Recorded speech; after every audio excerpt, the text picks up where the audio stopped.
Okay, good afternoon. Thank you very much. This is the Committee on Education. Today's date is the 15th of February. It's 2:00 p.m. and we are in conference room 309. 5 mostly straightforward bills on the agenda today, so let's just get to it. First up we have is HB 1904, HD1.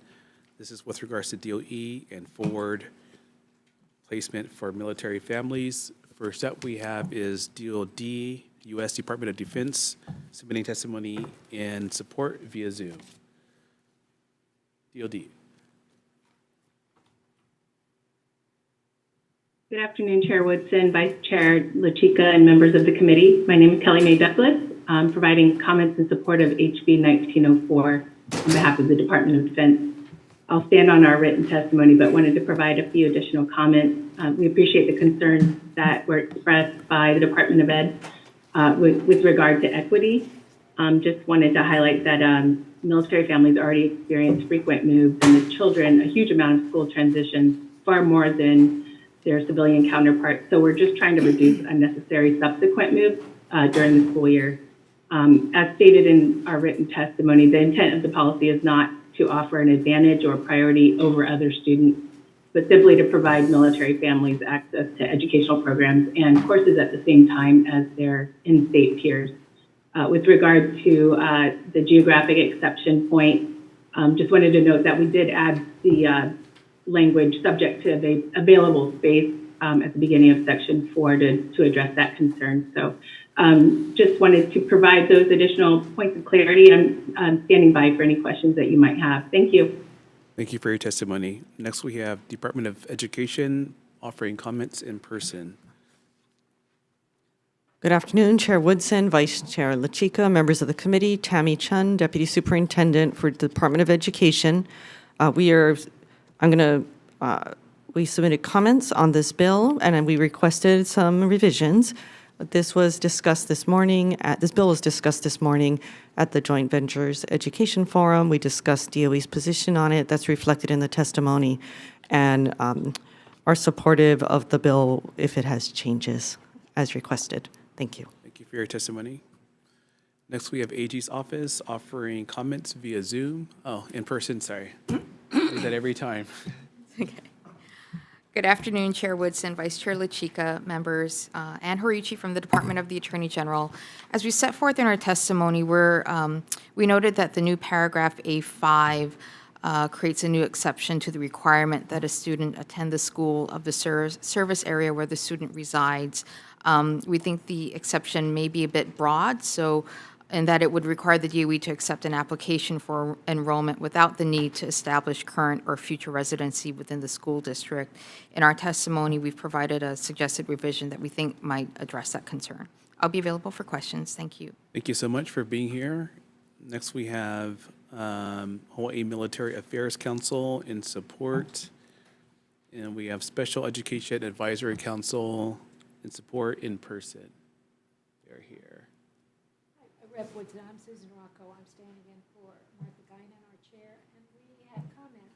We're very concerned about. If you could please go to the microphone so we can hear you. Identify yourself again. My voice carries, but I'm with the Special Education Advisory Council. I'm staff to Martha Guinan, our chair. And while we didn't take a position on it, we are very concerned about military students because they are at a great disadvantage, especially kids with disabilities. So we trust you to do the right thing by it. Thank you. Thank you so much.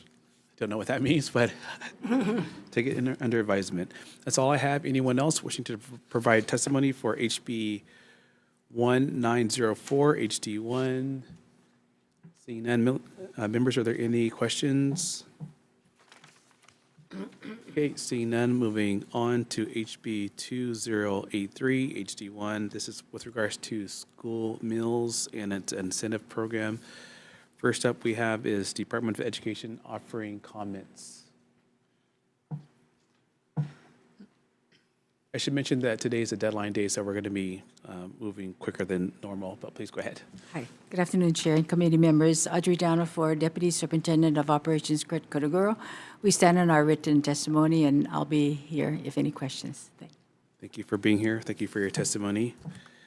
Next, we have Department of Ag offering comments in person. The department stands on its testimony in support and comments. We'll be here for any questions. Thank you. We have the Office of Hawaiian Affairs in support in person. Aloha, Chair Woodson, Vice Chair LaChica, and members of the committee. My name is Kaylee E. Nixon. I am a public policy advocate with the Office of Hawaiian Affairs, and we will stand on our written testimony in support. Mahalo for the opportunity. Thank you for being here. Next, we have Kauai County Council, Mr. Paulson, in support, not present. We have the Environmental Caucus of the Democratic Party of Hawaii in support. We have 350 Hawaii offering testimony in support. Mililani High School, Rebecca is all I have here, offering testimony in support. Hawaii Cattlemen's Council offering comments. We have Hawaii Alliance for Progressive Action in support. Hawaii Public Health Institute, here in person in support. Please come up. Thank you, Chair, Vice Chair, committee members. Dennis Chase, I'm the program manager for the Hawaii Farm to School Hui at Hawaii Public Health Institute. And we are in strong support of the ideas behind this bill. We have a little concern about the details, just because there is not funding for additional staff, whereas if 250 individual schools are submitting their own personalized plans, that could create a lot of extra labor. So while we support it, we think there might have to be some tweaking of the rules. Thank you. Thank you so much. Next, we have testimony from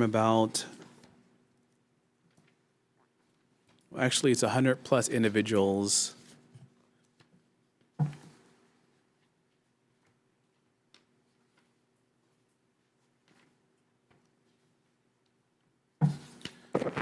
All in support and one in opposition.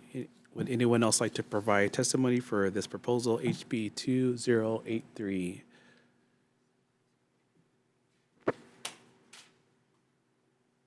Is there anyone here wanting to provide testimony on Zoom? We have Connie Parker. Is Ms. Parker available via Zoom? We also have Tori Lynn. Apologies. Oh, please go ahead. Yes, sorry. Hey, Parker. We're having a little trouble with connectivity right now. Okay. We have a classroom full of environmental science students, so I will do my best. Okay, aloha, Chair Woodson, Vice Chair LaChica, members of the Education Committee, and Superintendent Hayashi, aloha. On behalf of the Sustainable Food Systems and Agriculture students, Dr. Jennifer Kuwahara and her AP Environmental Science students who are in this room with me currently, we urge the passing of HB 2083 to not only uphold Act 175, which was put into effect July 1st, 2021, but for the sake of the total well-being of all students under the care of our Department of Education across the Pa'aina of Hawaii. We believe that the passing of this bill will not only benefit students, it will benefit the people of Hawaii, as well as the land in which we reside, our Aina, the land which feeds and nourishes us, extending from our oceans to our soils, to our fresh waters, to our skies, our heavens. We are one natural disaster away from a total food system collapse. Is it not our responsibility to give our future generations something better than this? It's written on the Hawaii DOE website that the department is the state's largest institutional consumer of food products, serving over 100,000 students per day. That's 100,000 meals each day, equaling 100,000 opportunities every single day school is in session to make a better choice. Imagine if each of these 100,000 choices each day was to support a healthier diet for our keiki, to support our local farmers, to support total food sovereignty. Imagine if each of these 100,000 choices each day were opportunities to create a food system not reliant on 98% imported foods, not reliant on, and opportunities to revitalize and maintain the health of our waters and soils. These are 100,000 opportunities each day to develop the infrastructure that does not contribute to the devastating effects of climate change. This is a crucial and pivotal moment for our future. We ask this committee and Superintendent Hayashi to make a bold move. Take charge in the leadership role you were entrusted with and lead us towards a more food secure future. We are not in a food system crisis if the solution is right in front of us. Mahalo. Thank you for your testimony. Next, we have Tori Lynn, available via Zoom.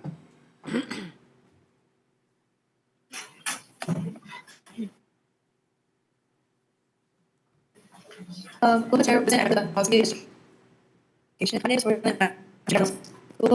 Testifying in support of House Bill number 2083. Having previously voted to the House Committee on Agriculture, I'm glad to continue fighting for this bill. With several amendments added to the bill, I'm here to convince you of what this should pass on.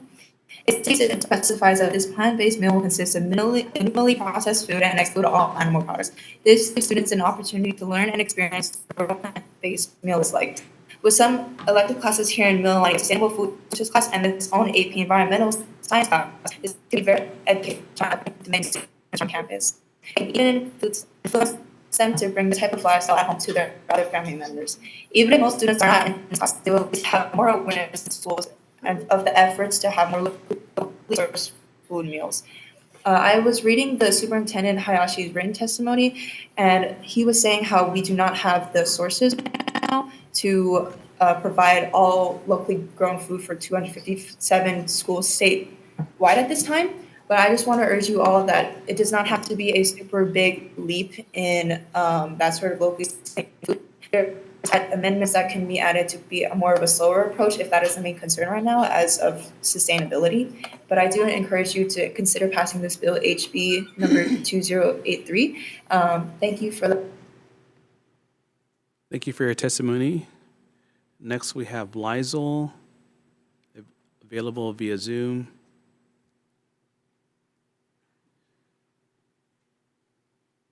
We have Either via Zoom, if Either is there.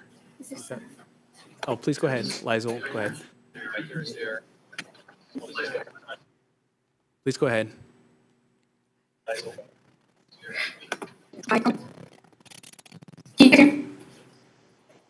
Okay.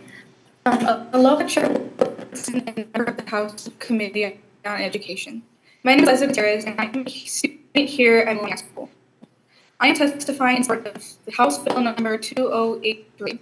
Through my time here in Hawaii, as a military child, I noticed that Illinois has triumphed a lot of programs here against every other school on the island.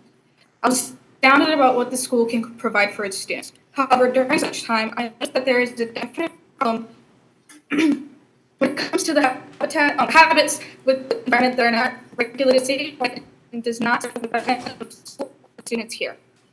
This is why I am in support of the intentions of the bill currently being reviewed. This bill has the right idea about what it's going to do, and I fully consent of it. The Department of Education must educate students to a healthy lifestyle. Kids here are at least 35 plus hours a week, and through all that time, food provided at lunch can be a hit or miss, completely turning students off from eating the lunch they need to keep going throughout the day. Understanding this, I know that this bill can help the students bring a healthier option to eat instead of going across high school and purchasing fast food the town center of Mililani does provide. I really do hope you will consider passing this bill because not only is it an obligation of this department, it is the chance to do right by students here in Hawaii. Thank you, Ms. Gutierrez. We're going to take a quick recess. If Mililani High School, if you can please check your connection, but we'll take a quick recess.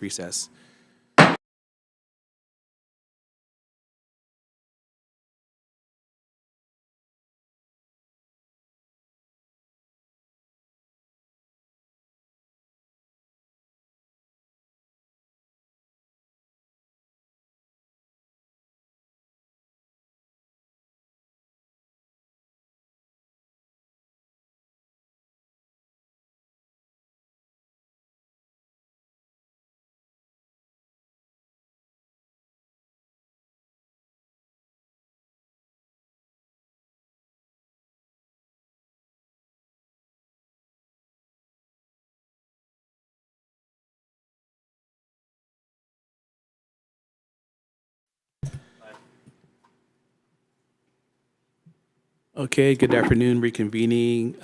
Next on our testifiers list, we have Jennifer Kurihara. And if you are at Mililani High School, if you can please just keep your camera off and we'll just go off your voice. Hopefully that will help out with the reception.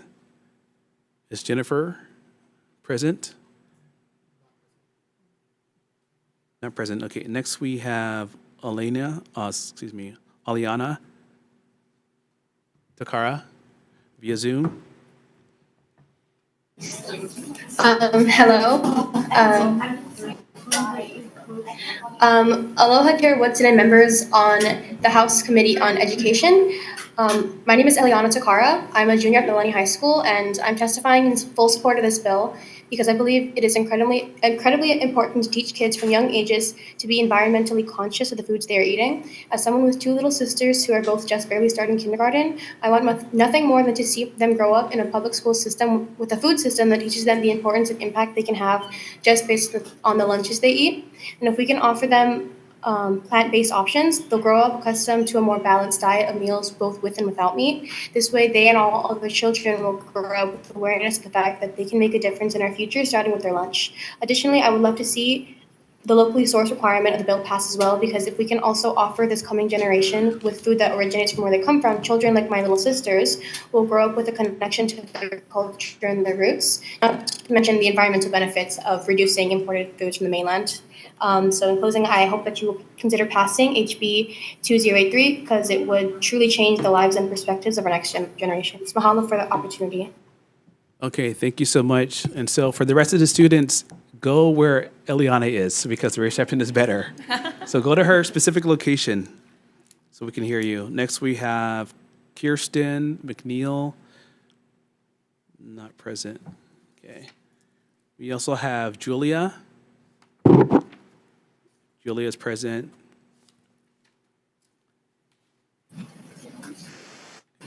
Oh, hello? Yeah, we can hear you. Aloha, Chair Gates and members of the House Committee. Oh, okay. My name is Julia Young, and I'm a junior at Millennium High School. I am testifying in support of House Bill number 2083. I believe that eating is considered to be education. Our preference in food can be greatly influenced by the way that we are initially introduced to different foods. So by incorporating more vegetarian options at an early age, students can be more accepting of healthier food options. In addition, due to the way vegetables are prepared here in schools, they are often considered to be undesirable by students. So if we prepare vegetables in schools with better care and source them from local farms, then students may be more willing to try vegetarian option meals. This can be possible as my AP environmental teacher, Jennifer Kurihara, has already taught our class how delicious vegetarian meals can be. Lastly, it is also important to know how there is a percentage of students who rely solely on school lunches, which is usually food that is often unappetizing and non-nutritious due to the excess amount of food additives put into it. If we don't make our school food system better now, then when will we ever make that change? Our students are our future.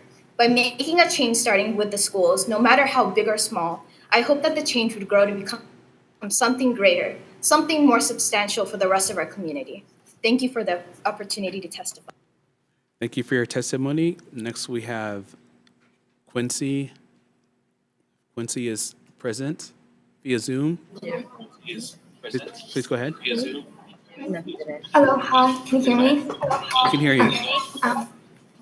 Aloha, Chair Woodson and Vice Chair Lachika, members of this committee. My name is Quincy Houlihan. I am a senior at Mililani High School, and I am testifying in strong support of House Bill 2083.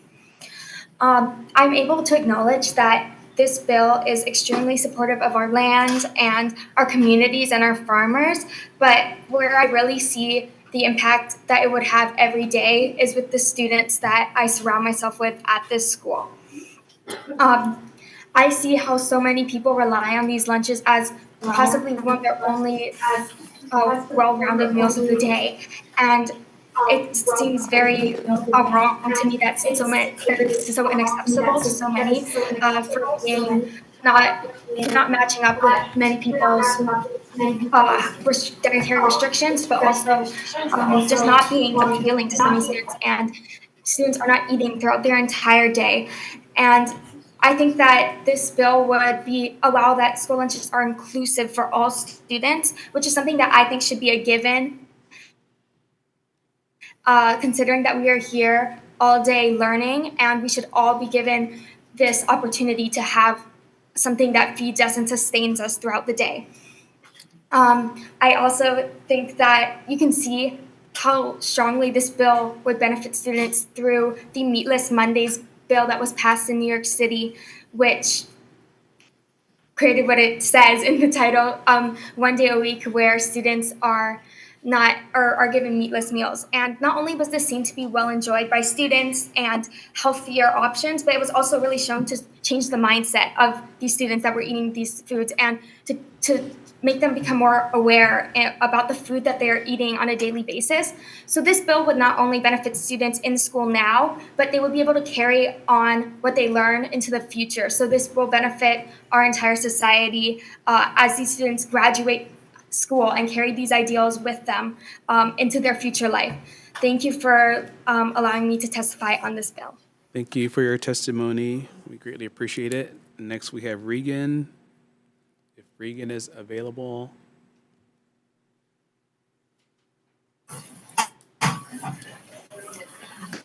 Aloha, Chair Woodson and members of the House Committee. My name is Reagan, and I'm a junior at Mililani High School, and I'm testifying in support. I'm a pescatarian at the school, and a plant-based meal option is necessary for individuals like me who don't eat meat. When I get school lunch, I often pay for the whole meal just to be able to eat a couple of sides while the school lunch is still expensive.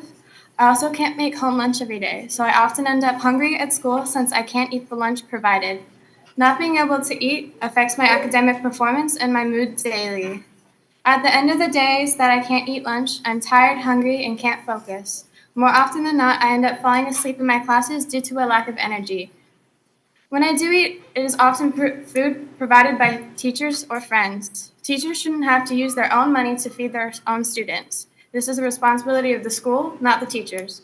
Many students refuse to eat the school lunch because of the low quality, which would be affected by the 30% local food would be higher quality, it would be less processed, and thus more students would eat the lunch. I hope you'll consider passing this bill because having quality options for school lunches is essential to academic performance and well-being. It impacts people like me who can't eat the school lunch currently provided.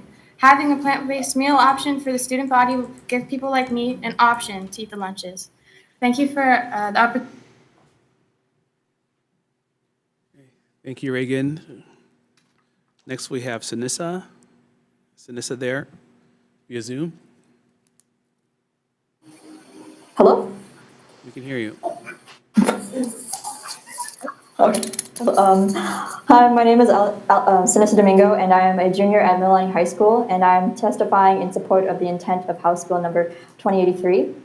In school, we learned about the environmental and health impacts of the meat industry, and I find it beneficial to give kids/teenagers, the future of Hawaii, the opportunity of relying less on meat in their meals. According to the U.S. Department of Agriculture, Americans eat more meat than any other food category, and that number has been steadily ticking upwards. And because of this leads to destroying indigenous resources, and in some cases, displacing or even killing people, which I don't find right, because they should be able to live where they want and not risk their lives just because we want to eat meat. Red meat has also shown to increase health risk like type 2 diabetes and cardiovascular disease. Ideas like Meatless Mondays have been approved and shown to work in a large-scale place like New York, so we should also be putting in the effort to support our INA since deforestation and CO2 emissions are linked to cattle. To close, I hope you consider passing this bill because it has the potential of protecting our health and our environment. Thank you for this opportunity. Thank you. Next, we have Mickey.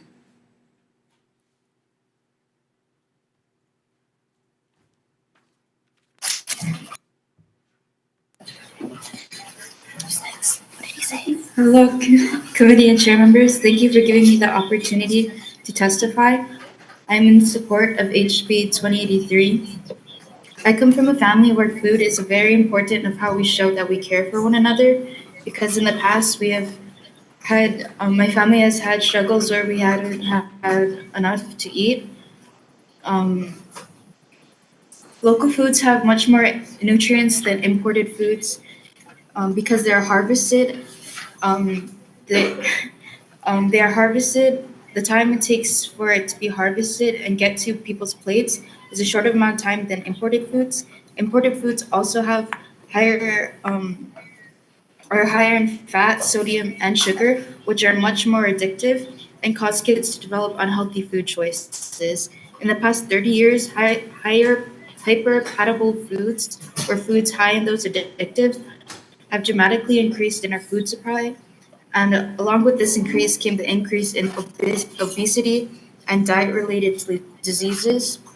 Just as another student pointed out, red meat increases your risk of getting diseases like type 2 diabetes and cardiac diseases, but it also is as much as a risky carcinogen. It's as high as when you eat red meat, it is as high as your risk. It increases your risk of getting cancer as much as a pack of cigarettes does. I think it's very important that students have access to healthier foods and local foods as well as plant-based foods. So I am in strong support of this bill. Thank you for giving me this opportunity to. Thank you. Thank you, Mickey. Next, we have Ellie. Also in support, if Ellie is there.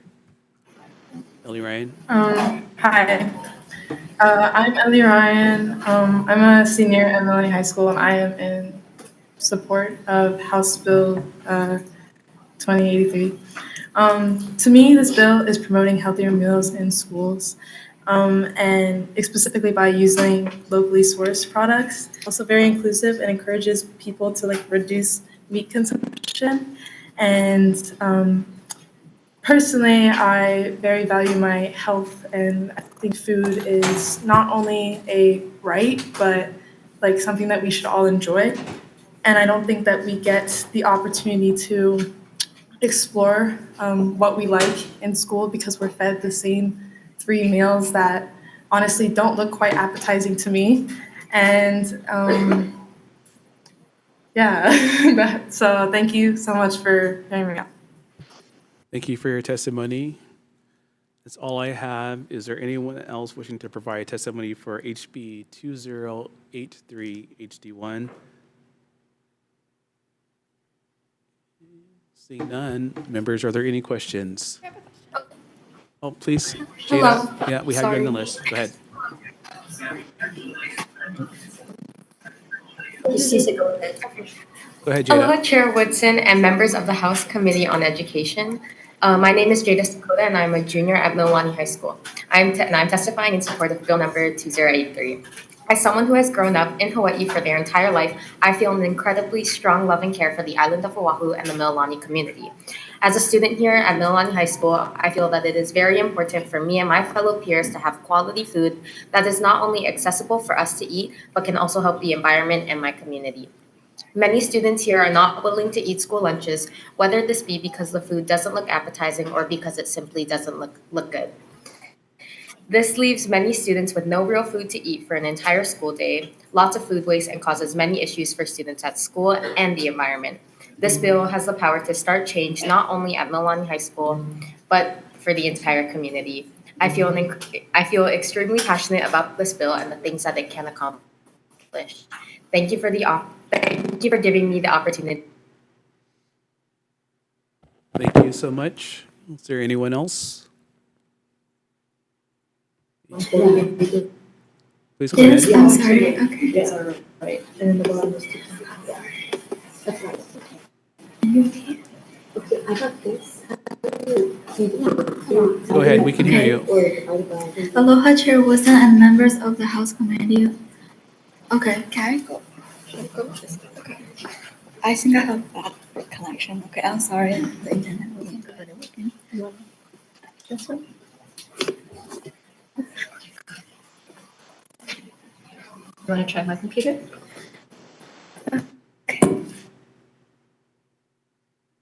We can hear you. Hello, can you hear me? We can hear you. We heard you before. Aloha, Chair Wilson and members of the House Committee on Education. My name is Azer Zhang, and I am a 12th grader at Mililani High School, and I'm testifying in support of HB number 2083.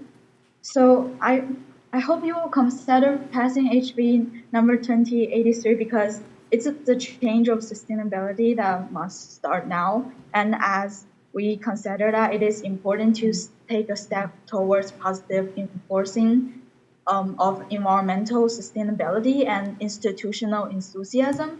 As we know that there are a lot of fast food that we can reach within minutes online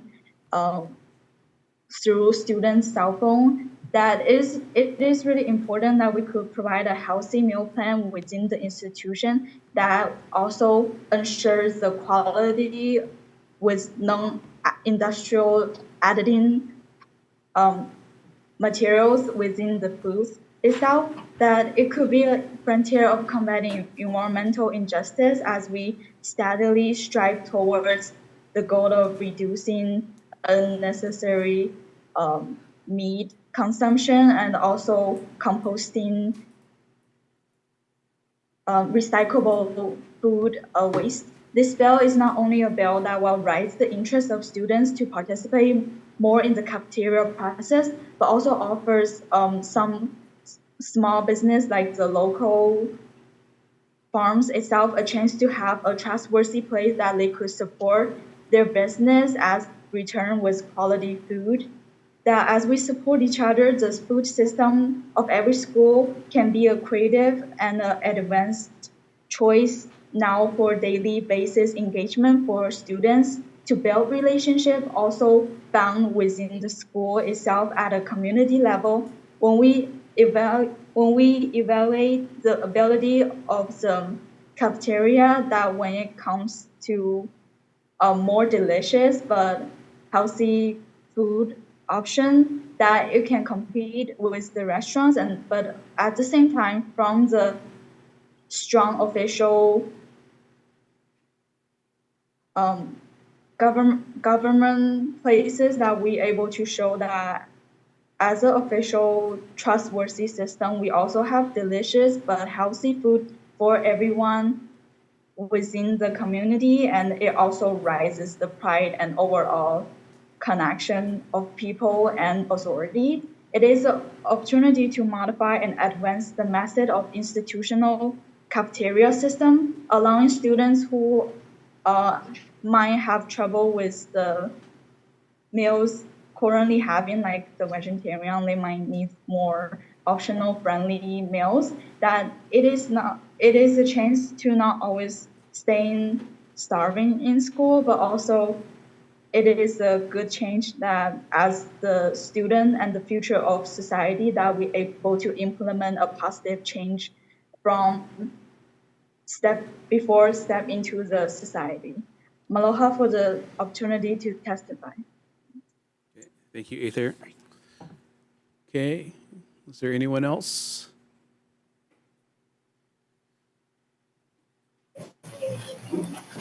Hello, Chairman and Committee. My name is Danica Pila, and I am a senior here at Mililani High School. I would like to share a story with all of you, and this is the story of Haloa. In the story of Haloa, there is Papa Sky Father and Ho'ohoku Kalani, the child of the stars. In this story, Ho'ohoku Kalani had a stillborn child, which she has named Haloa Nakalau Kapalili. And as the story goes, the child was unfortunately stillborn. And so she buried her child outside her house, and every day she wept and wept and wept until a sprout from this place came to be. This was her child, a sign she took as life birthing from this unfortunate circumstance. Her second child, Haloa, was tasked by his mother to take care of his older brother. Now, you may be wondering why I'm sharing the story with you. It's because this story has a lesson, and this lesson is that those who came before us will take care of the generation that comes after this.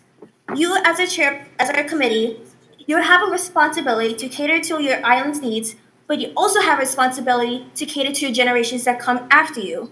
As the way our sustainability ecosystem is going right now, we have less and your responsibilities are ultimately failing right now.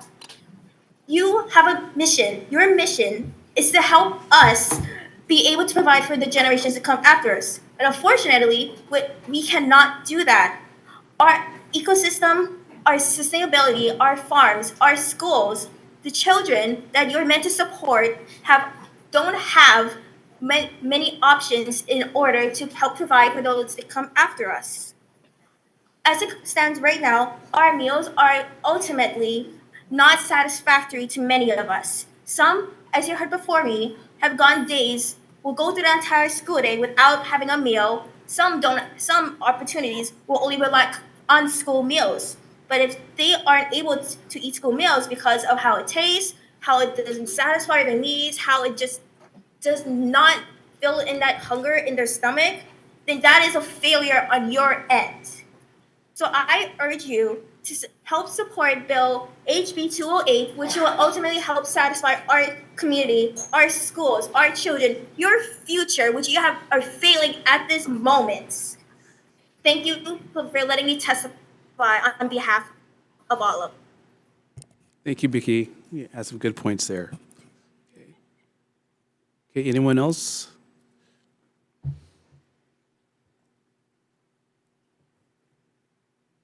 Mililani, anybody else? Okay, I think that's it. Members, any questions? Rep. Capella. Thank you, Chair. And thank you so much to the students that testified. I love the impassioned speeches. I actually have a question for the DOE, though. So two-part question, because I know we're trying to get through this quickly. First part, where are you folks in trying to establish plant-based meals for students and those vegan options? And then second, as many of the students actually talked about, they mentioned that New York is a state that's really trying to pilot these vegan options, and they have been doing that since 2017. But it actually turns out that 17% of school districts across the United States are actually providing some sort of vegan lunch option. And in your folks' testimony, you mentioned that you can't, I'm just gonna pick one point of it, you can't provide any type of plant-based milk option, or you have to provide a cow-based milk option because it has to meet federal guidelines. So my question is, how can they do it, but we can't? I'd have to look into the vegan versus vegetarian, because vegetarian, you can certainly have the milk, but we can definitely look into that for you and get back in terms of what other districts are doing for the vegan, like total maybe vegan option or vegan meal rather, and plant-based meal, which is the same thing. Students can definitely they don't have to take all of the meal components. They have to take 3 out of the 5. Of course, I know that's not necessarily what we're talking about. We want to provide all of that. Currently, we do offer a vegetarian meal once a week. I think we need to do better to provide that to everyone so that they know that it is an option. But as far as your question, we'll have to get back to you. So at every single school, you provide a vegan option once a week? We provide a vegetarian meal once a week. There is one day for lunch that it is vegan, but again, we can't really say it's vegan because you've got the milk. But everything else on the plate, the fruit, the vegetable, the grain, the meat alternate, which is meat alternate, that's completely vegan. Okay, thank you. Thank you, Chair. Thank you. Members, any other questions? Vice Chair? Go ahead, Representative. Thank you. For the DOE, yes. To my knowledge, I think it was 2 or 3 years ago, I saw a news story where there was a pilot program for plant-based meals in schools on Kauai, I think it was, and they mentioned doing like a taro burger from local farmers. Is that pilot program still going on, and any updates on your plant-based initiatives in our public schools? I will have to get back to you on that initiative for the taro-based burgers. We definitely have to make sure that we're serving so many meat alternate options or equivalents for the week. So I don't know how that taro burger, for example, would credit, or if we would have something on the side that would count for a meat alternate. In terms of the plant-based, again, we have the vegetarian once a week. We do find that locally, right now, in terms of what could be considered a meat alternate, we definitely have to do more research, but we don't feel like there is enough products, because that would be more legumes, that we would have to have that would be provided locally. You guys currently do serve a veggie meal once a week, not vegan, but Vegetarian once a week, that's correct. Thank you. Rep. Vice Chair. Hello, Chair. This next question is actually for Department of Ag. Thank you. So, Chair, members, this is actually my bill as well as in partnership with Mililani High School. And just to provide some context, while the current class has not been able to experience the successes of our Aina Pono program, which was piloted in Mililani High School as well as in Kohala, this really stems from the successes of that program and their desire to bring back partnerships with their local farmers. And then 5 years ago, it was a highlight for Mililani High School. Over 90% of students were rating the meals as very delicious and the things that they were, proud about. But I wanted to, Dexter, I know that was your former role, but if you can kind of speak to your experience with Mililani High School, your partnership with that school, and how you're able to source local ingredients to provide for that school, the school meals program. Sure. Pilot projects always make it a little easier because not that you bend the rules, but you pull out one subset of a larger 260 some odd school district. We set a pretty high bar, and we were trying to achieve 50% local while at Mililani through the Aina Pono program. We failed miserably. We hit only about 20%. But still, that's pretty significant compared to really where we started at before. And I think the success entailed strong engagement with the students, realizing, and I know it sounds silly that I had to have this realization that they're my customer. And so in doing that and having the ability of outside funding to hire someone to help our team get up to speed on matching what kids wanted and what we could provide, really provide an opportunity to be pretty innovative and provide meals that I think led to the high ratings. Okay, mahalo. And then just quick follow-up question for DOE. So given, what was shared, I think the intent of this bill is to really allow students, similar to Mililani High School, to be given this opportunity to pilot, an initiative that really works and really set the bar and model for other schools that want to get to 30% faster, that want to provide healthier, plant-based options for their students. So I know we've had, and thank you for different staff members, the opportunity to work on this bill, but should we narrow, the scope to become a pilot project and have Mililani be the focus to be Mililani High School? Would this be something that the department would be supportive of? And not to be because currently, as written, it would apply to statewide, all schools. And so if we limit it and look at it again as a pilot option coming out of Mililani, would this be something the department can work with us on? Regarding for the Mililani High School to provide a plan to get to the 30% for the plant-based option. Yeah. Oh, we would definitely be willing to work with Mililani High School. Student feedback is great. Kind of what I heard was, and this is something that we have been talking about, is if we can provide a vegetarian or if we can a vegan option every day. We don't have to maybe complicate the menu too much, but we can provide another option for those students that might not want to have, a meat option every day. So we would definitely be open to working with Mililani High School on what options they feel they want. Okay. Mahalo. Thank you. You're welcome. Thank you, Chair. Thank you, Vice Chair. Members, any other questions? Chair, can I ask one more quick question? Please go ahead. To Mr. Chase. Thank you so much for your testimony and for your work on this issue as a whole. We've had a conversation recently about ulu and using a localized food source with some recipe testing in the DOE schools. Can you talk a little bit about that and how that might actually play into this as we transition, hopefully, to maybe getting a vegan meal, a fully vegan meal on plates across the state. Right, I think so. So if I'm understanding your question, we're talking about ulu flour, which is Yes. currently manufactured in Hawaii. So theoretically, because ulu is already approved under the grain category on the school plate, it could be, you could substitute a certain percentage of the flour that is used with ulu flour, which could increase the amount of locally produced products being used. Now, of course, this would have to be taste tested and go through all of the procedures, but it's certainly something that's possible. I think the way ulu flour works, as I understand it, I'm not a chef or anything like that, but you couldn't just use 100% ulu flour in place of wheat flour or white flour, but you could substitute a percentage, let's say, of the whole wheat flour that is used. Maybe you make that 10% ulu flour, and theoretically that would not have to change anything else about the recipe. But again, there is a process that it would have to go through to get that USDA approval as a recipe. Okay, thank you. And sorry, there's also been, you folks have already started doing some testing on the recipe itself in some schools, to my knowledge.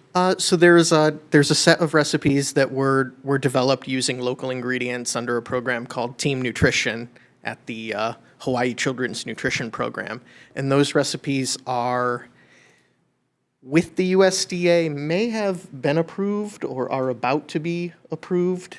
So that is something you'll be able to taste test some of them tomorrow at the We Grow event up on the 4th floor.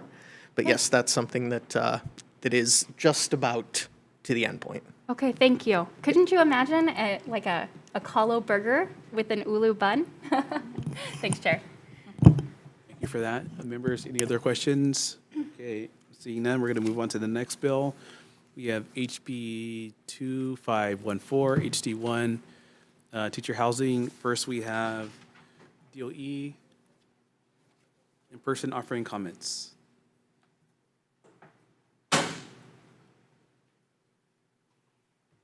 Good afternoon, Chair Woodson, Vice Chair LaChica, members of the committee. Sean Bacon, Assistant Superintendent for the Department of Education.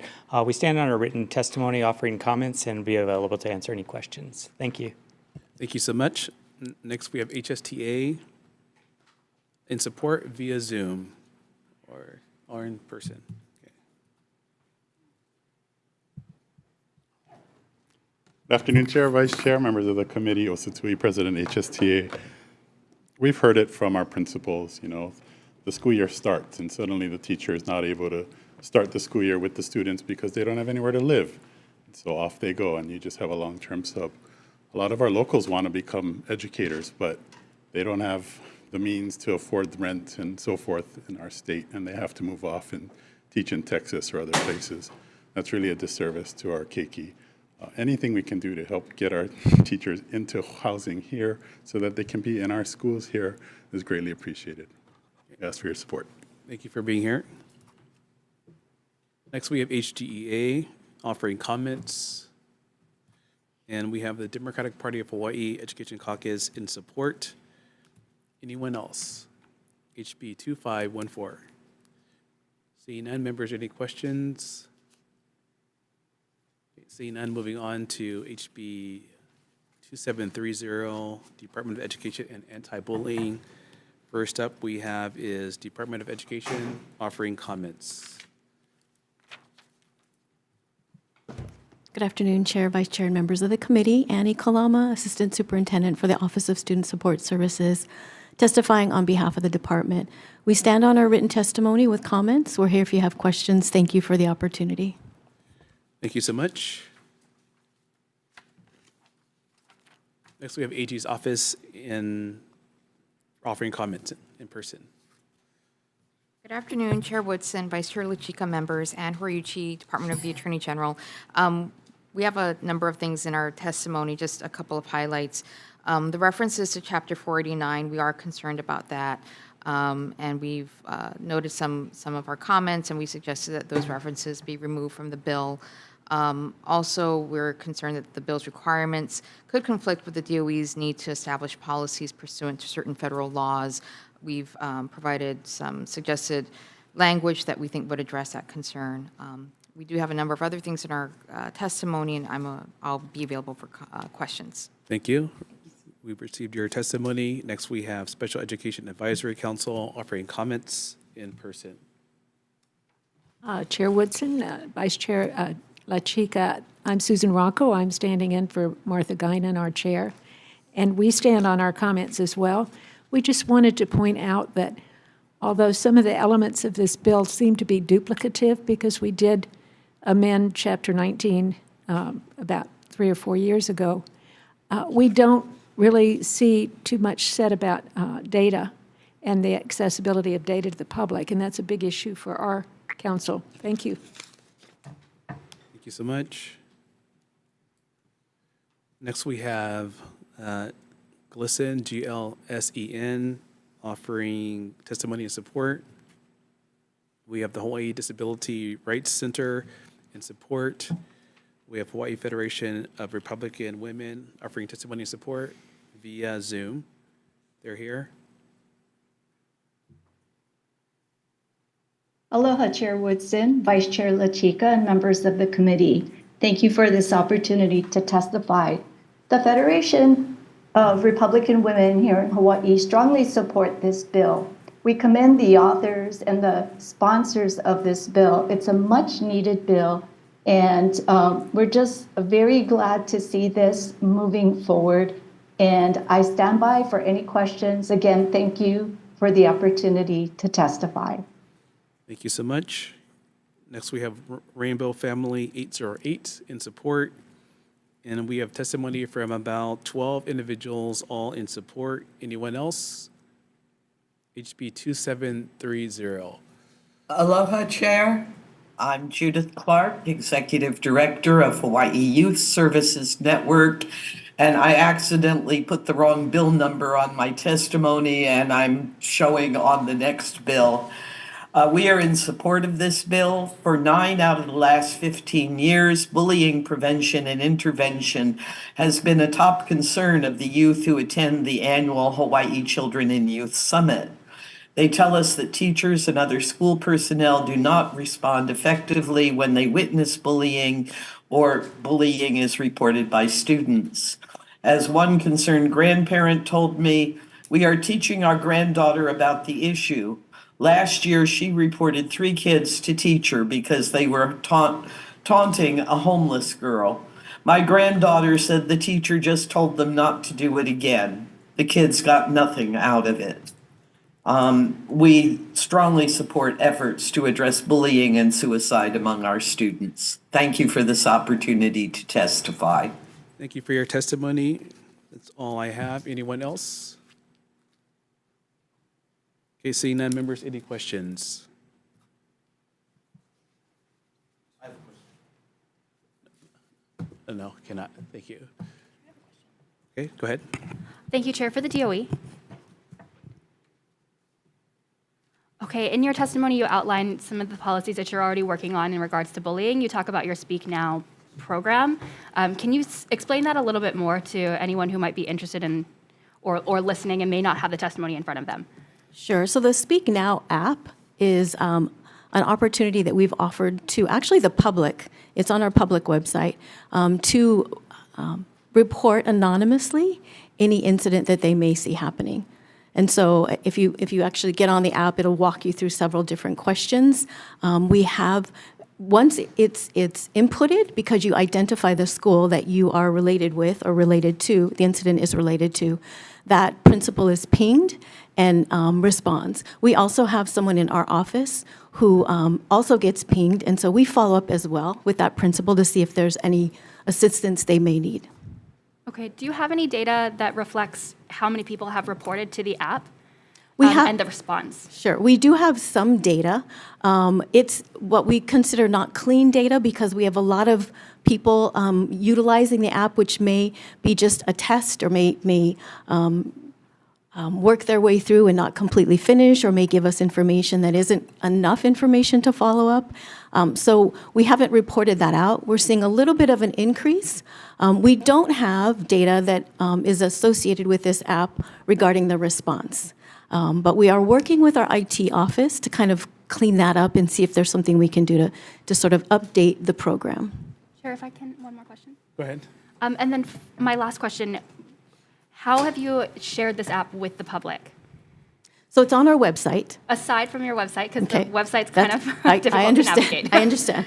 So this actually goes out to our parents every year through our students at the opening of the year packet. We have a parent letter that talks about Chapter 19, the importance of talking with your children about Chapter 19, how to report bullying, a form that's available, and then also resources are on that letter. The Speak Now app is also on that letter.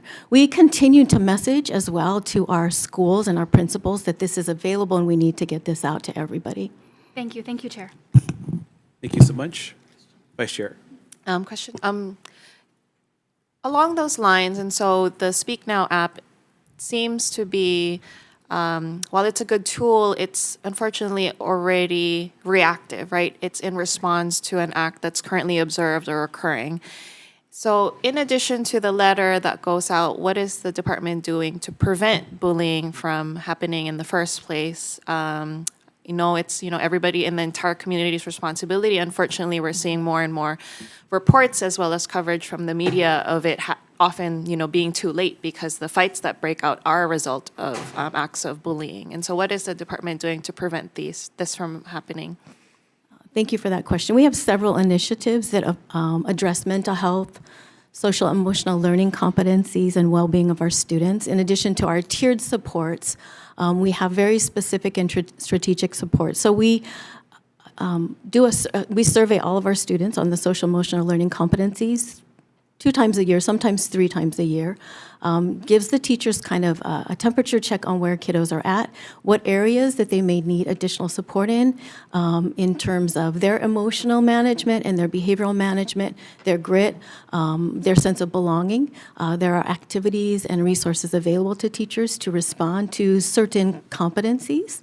In addition to that, we have a Here to Help campaign, which is sort of a comprehensive mental health, behavioral health support system. Part of that is, I think it's 4 modules that we've rolled out to all of our teachers. Very simple to watch, but part of that is helping teachers to engage students in conversations, making them feel comfortable talking about their well-being and mental health, and then offering them and teaching teachers how to identify concerns and then offering resources and help.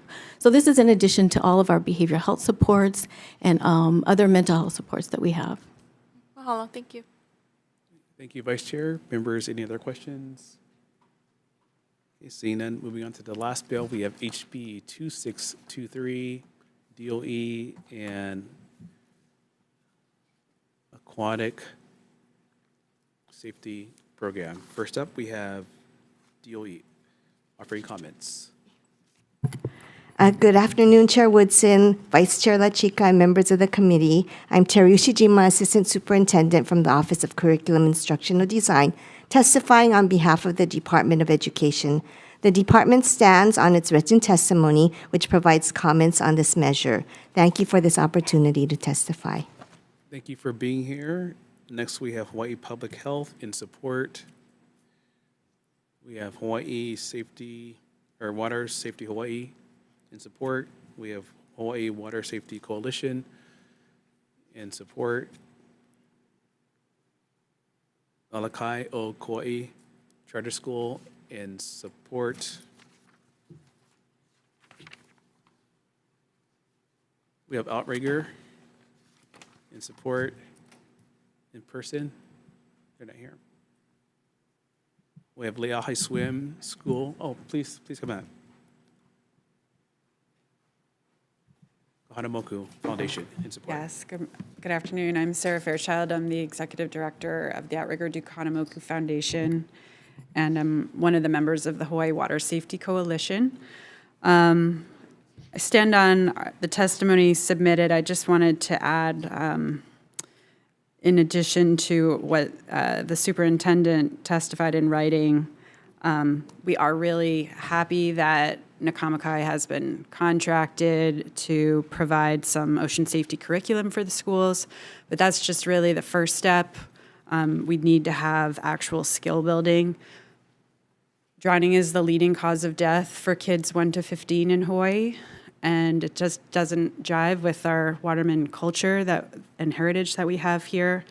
We're obviously not reaching all the kids, and I think the best way, the most equitable way to reach those kids is through the DOE, whether through this bill or some kind of partnership for an after-school program. And I just wanted to note this was done successfully with multiple schools in past years pre-COVID with the Hawaii Aquatics Foundation. They worked for several years with many schools. They have an open source curriculum. They're willing to share. They're one nonprofit that could execute this, and there are several others that we're in contact with. So there is a will. Thank you. Thank you so much. Next, we have Leahi Swim School, INC, in support. Kumu'akua NCP CS in support. We have Ocean Safety Ohana in support. We have Keiki Injury Prevention Coalition in support. North Shore Swim Series in support. Alamoana Beach Swim Club in support. And we have approximately 65 individuals all in support, with one offering comments. Anyone else? HB 2623. Please come up. Aloha. Oh, go ahead. Oh, aloha mai kako. My name is Mai Hall from Hawaii Children's Action Network Speaks, and I am in strong support of House Bill 2623 to establish an aquatic safety education program in Hawaii public elementary schools. This bill would not only meet our keiki where they are at in public elementary schools, but also reduces the barriers to access for an educational program to actually teach our keiki these life-saving aquatic safety skills. We all know living in Hawaii is very hard. A lot of our parents and caregivers are working 2 jobs to make ends meet and may not have the financial resources to pay for private swim lessons, to take off of work, to take their keiki to private swim lessons, and much less have the transportation to take their children to swim lessons in the communities, because we do know communities offer them, but it is not easily accessible to many families across the state. Parents do not have the time or the resources for those. So having a public elementary school program with evidence-based practices is available to all keiki, reduces those barriers of access. And on a personal note, I would much rather have a trained professional teach my child these safety aquatic skills than how my mother taught me. Swam me out to a rock, left me there, and then expected me to learn how to swim that way. So on a personal note, having this program in our schools is a wonderful idea, and I fully support it. Mahalo. But you learned, right? No, just kidding. I did learn, but it was a very traumatic experience. Yeah, I imagine. Okay, thank you so much. Mahalo. Okay. Next, please come up, sir. Hello, everybody. My name is Alexei Savenko. I'm from Ukraine. I live here more than 10 years. I teach swimming in Kamehameha School, PE, physical education, and I'm a business owner of Swim Lessons Hawaii, and I'm part of Water Safety Coalition. I think this bill is a most important bill, and it should be in a level with same like learning, reading, and math in the school, because proper swimming education save lives. Like example, just small area, Kalihi Valley, where is the 4,000 members and single of them know how to swim. We second state in the country for drowning. Yeah, such a program and I want to back to the Kamehameha School. We do Kamehameha program running school since the kindergarten, and they have to graduate on the 9th grade, 1 mile swim.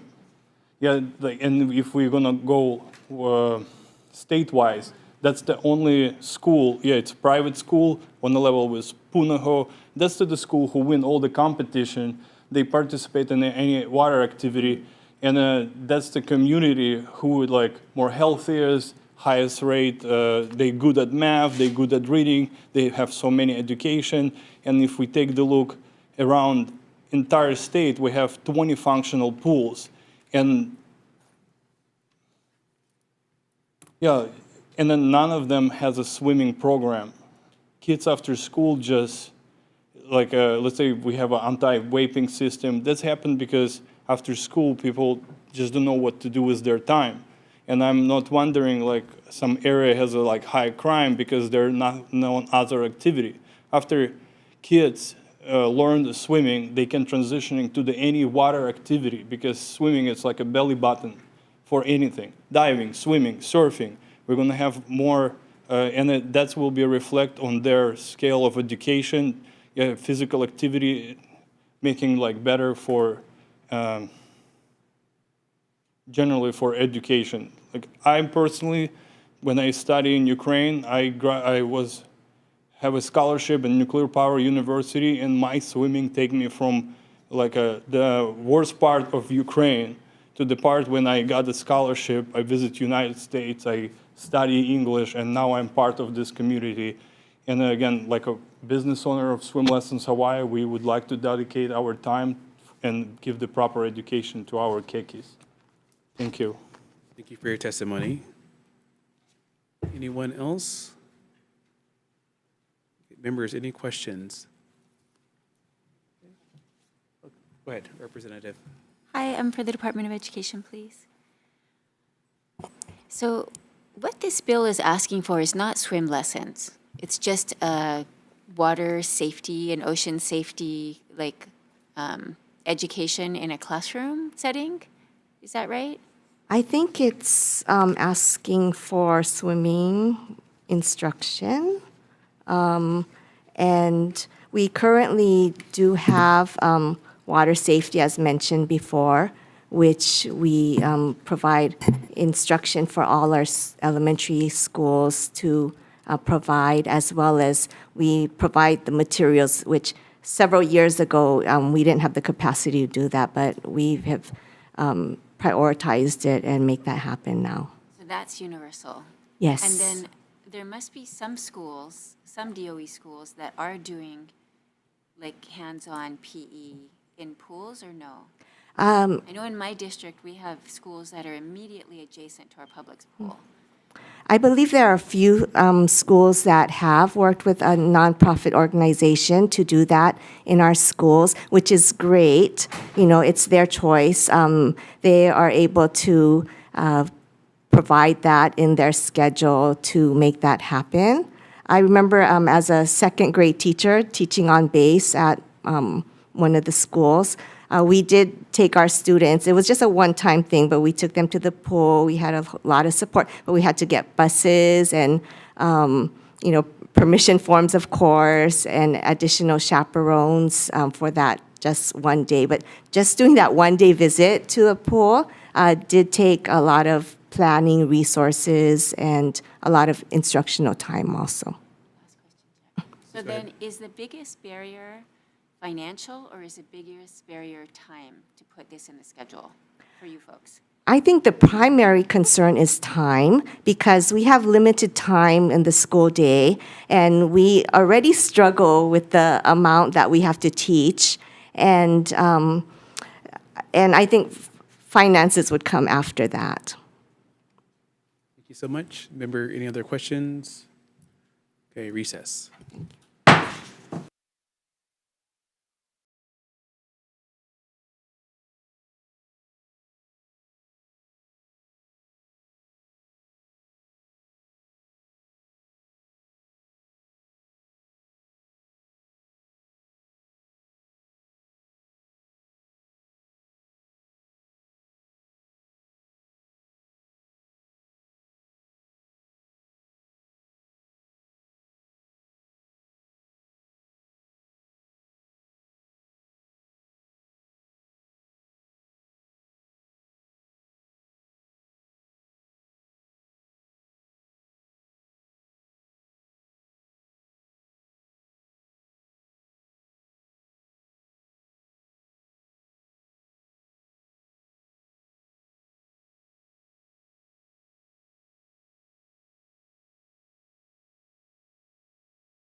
Okay, good afternoon. Reconvening for decision-making on several bills. First up, we have HB 1904, HD1. This is DOE forward placement for our military students. Members, per DOE's testimony and really working with the principals and CASs, we are going to accept their amendments, taking out the requirement for the DOE to respond within 5 days, and also deleting aspects of submittals electronically. If we do that, then I think we have broad consensus for this bill moving forward. Already has a defective date, so that will be the recommendation. Members, questions, comments, concerns? Vice Chair for the vote, please. Okay, members, voting on House Bill 1904, HD1. Chair's recommendation is to pass with amendments. Chair and Vice Chair vote aye. Representative Capella. Aye. Representative Martin. Aye. Representative Martinez. Aye. Representative Matayoshi is excused. Representative Mizuno. Aye. Representative Peruso is excused. Representative Quinlan is excused. Representative Todd. Aye. Representative Garcia. Aye.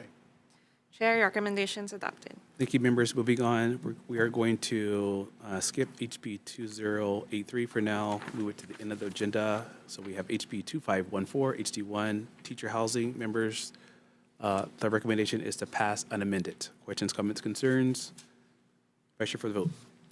Okay, members, voting on House Bill 2514, HD1. Chair's recommendation is to pass as is. Chair and Vice Chair vote aye. Noting the excuse absences of Representative Matayoshi, Representative Peruso, and Representative Quinlan for the remainder of the agenda. Any members wishing to vote with reservation? Any members wishing to vote no? Seeing none, Chair, recommendation is adopted. Thank you, members. Moving on to HB 2730, bullying. Members, I wanted to see if through the testimony discussions, we needed this additional anti-bullying bill. We already have one that's moving in play. This one has some federal compliancy issues and some other issues with regards to inconsistent statute, so we will defer. Okay, moving on to HB 2623, DOE and the establishment of aquatic safety additional education program. Members, I do appreciate all the testimony and the robust conversation. Again, I wanted to see how things progress, but again, it seems like there are logistical issues, there's funding issues, there's liability issues, and schools can do this individually. I'm going to recommend we defer this and that the nonprofits continue to work with communities on this very important topic. So we will defer. Vice Chair. Thank you, Chair. We are moving back to House Bill 2083. Thank you to Chair for giving me the opportunity to do the DM on this measure. So members, we've been working with the DOE on these proposed amendments to give this bill best chances of moving forward. We are going to delete the requirement for all department high schools to provide a plant-based meal under the school meals program, and instead require the department to make this a pilot program with Mililani High School to provide plant-based options for school meals at least once a week. We're going to have the pilot program start no later than the 2025 to 26 school year to give the department and the high school time to plan, and will not require an appropriation this year. Have the pilot cease on June 30, 2026, require an interim as well as final report to the legislature, and it already has a defective date. Members, any questions, comments, or concerns? No, Member Garcia. For the, It remains, yeah. It's that section on the incentive program will remain untouched. Thank you, Chair. Just want to say, I think this is a step forward in the right direction to increase our dependency on local farmers, but also featuring a more healthier diet, especially for the kids on my side of the island and West Oahu. This is a big issue. This is often their only meal they get is from school. And I think going more towards not just local produce, but a plant-based option is ideal. So I think it's a good bill. Thank you. Thank you, Representative. Members, any other questions, comments, or concerns? Okay, seeing none, Chair for the vote. Thank you, members. Voting on HB 2083, HD1, the chair's recommendation is to pass with amendments, noting the excused absences of Representatives Matayoshi, Peruso, and Quinlan. Members, are there any reservations or noes? Recommendation adopted. Okay, members, this hearing is adjourned.